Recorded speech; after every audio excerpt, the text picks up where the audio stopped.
व्यक्त का महाप्रयाण, अव्यक्त वतन गुलजार। लाखों करोड़ों लोगों की सुषुप्त जिंदगी में परमात्मा प्यार से गुलजार करने वाली राजयोगिनी दादी हृदय मोहिनी जी अर्थात दादी गुलजार का व्यक्त से महाप्रयाण हो गया, परंतु अव्यक्त वतन गुलजार है।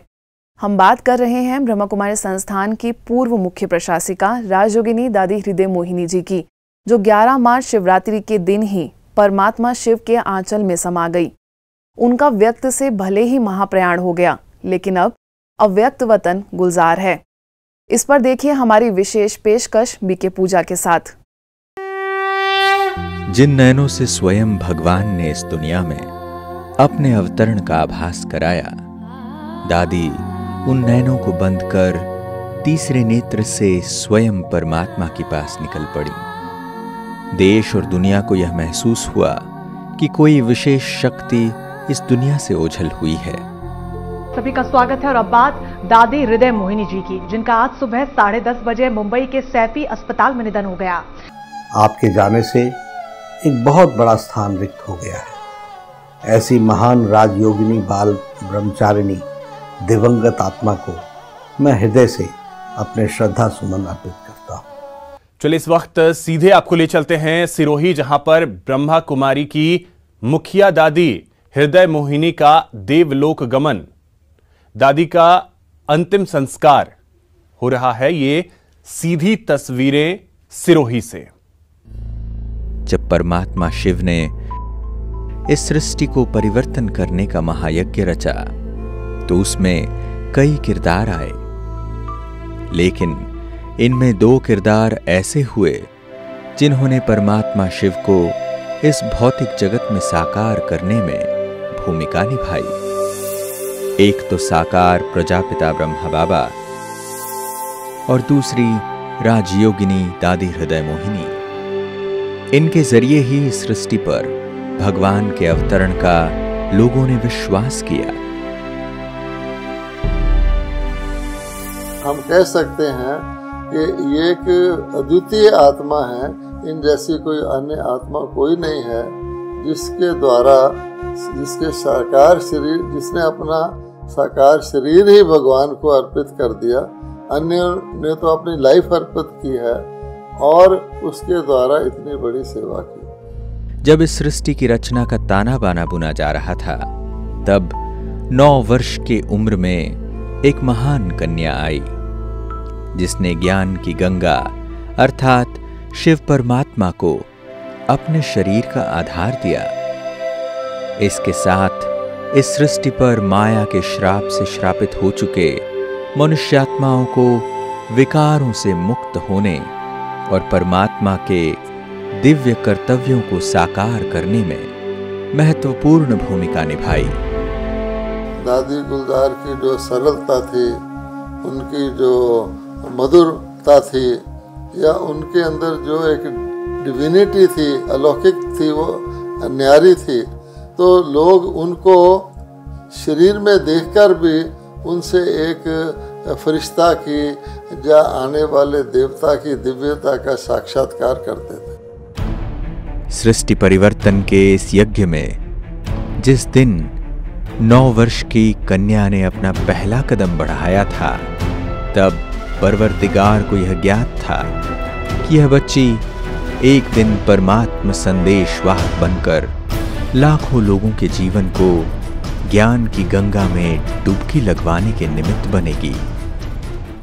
विश्व जगत की पहली दिव्य आत्मा प्रजापिता ब्रह्मा बाबा को परमात्मा शिव ने अपने ज्ञान से समस्त आत्माओं को सिंचित करने का माध्यम चुना और उसका उत्तराधिकार दादी हृदय मोहिनी जी को दिया, जो दादी गुलजार के नाम से भी जानी जाने लगी।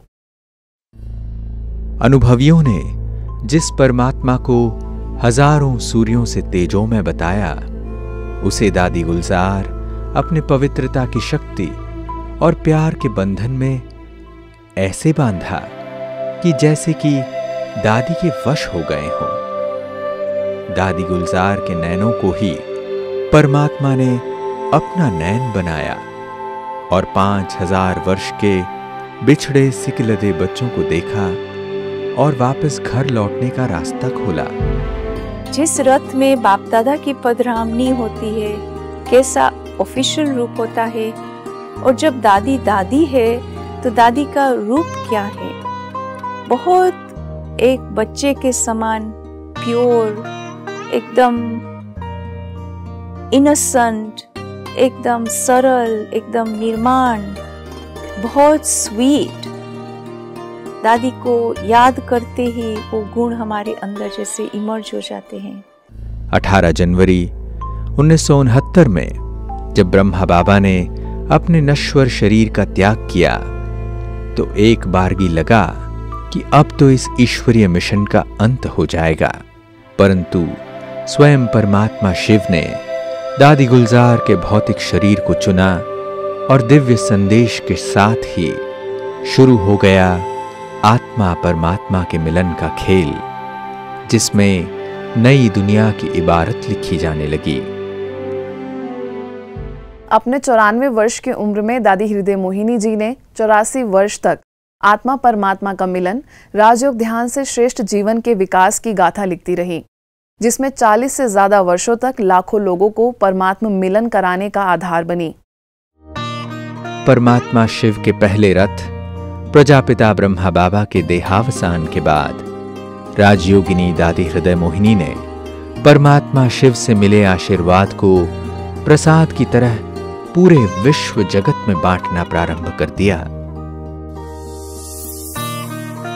दादी हृदय मोहिनी का जीवन एक उज्जवल पानी की तरह साफ और निर्मल हो गया था, जिसमें आने वाले प्रत्येक व्यक्ति को अपनी आंतरिक शक्ल साफ दिखने लगती थी। उन्हें दिव्य दृष्टि का वरदान था। मुझे याद है दादी जी को ऐसे ही कमरे में चक्कर लगवा रहे थे। मैंने दादी जी से एक सवाल पूछा, दादी आप तो बाबा की याद में निरंतर मगन रहते हो, हम क्या ऐसा पुरुषार्थ करें जो हम भी जल्दी से आगे बढ़े? दादी जी ने कहा, सिर्फ आना और जाना, बस यही पुरुषार्थ में लग जाओ। और उसी के आधार से हमने ये पाया कि दादी जी तो स्वयं ही उस स्वरूप में स्थित थी। दादी का रथ पुराना हो गया था और वे पिछले 3 वर्षों से मुंबई में ही रहकर अपना इलाज करा रही थी। वास्तव में था तो यह परमात्मा शिव बाबा का रथ, जिसमें दादी गुलजार की आत्मा मात्र थी। यही वजह रही कि दादी शरीर से पूरी तरह न्यारी हो गई थी।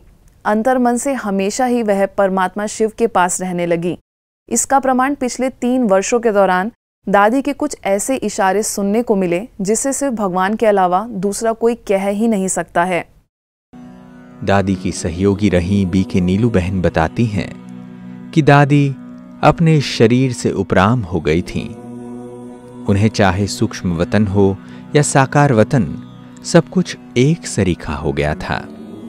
दोनों ही स्थानों की हर खबर दादी के दिव्य नेत्र पर दिखने लगा था। देश और दुनिया में घटने वाली हर घटना का ज्ञात पहले ही हो जाता था।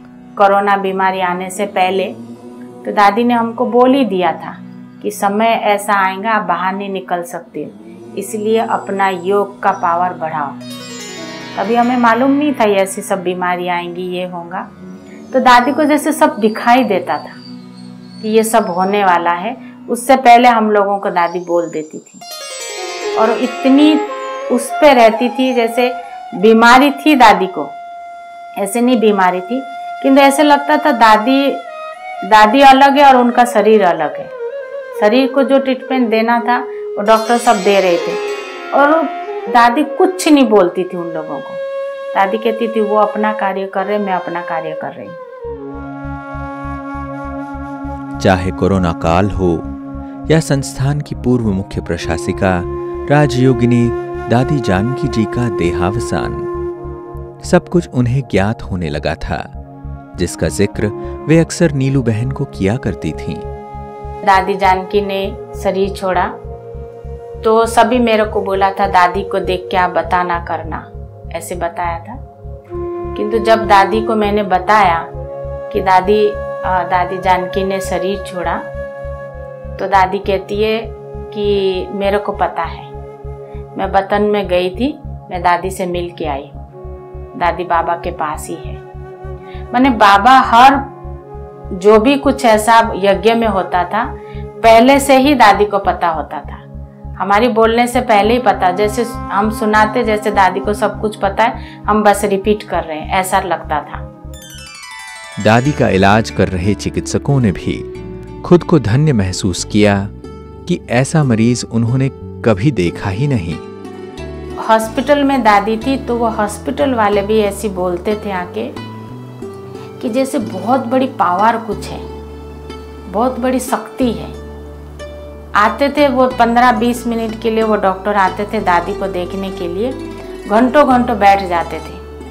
तो कहते थे हमको यहाँ आने के बाद ना मन जैसे शांत हो जाता है। जब भी कभी मुझे ऐसा लगा कि जैसा हम चाहते हैं वैसा नहीं हो रहा है और चीजें हमारे नियंत्रण के बाहर हो रही हैं, तो अनायास ही अपने आप स्वतः दादी ने पूरा मार्ग परिवर्तित कर दिया। अब तो दादी व्यक्त से अव्यक्त हो गईं। एक तरह से कहा जाए तो साकार बाबा मिलन के युग का अंत हो गया, लेकिन परमात्मा ने ईश्वरीय मिलन का सीधा और सहज मार्ग दिया, जिसमें सीधी उड़ान भरते हम अपने असली परम धाम घर की अनुभूति कर सकें। दादी की इतनी उच्च मानसिक अवस्था उनके जीवन भर के त्याग, तप और साधना का ही प्रमाण था। दादी ने व्यक्त से जरूर विदाई ले ली, लेकिन अव्यक्त वतन गुलजार हो गया। आंखों से ओझल होकर भी दादी गुलजार जी सदैव हमारी यादों में समाई रहेंगी। आज की इस विशेष पेशकश में बस इतना ही। नमस्कार, ओम शांति।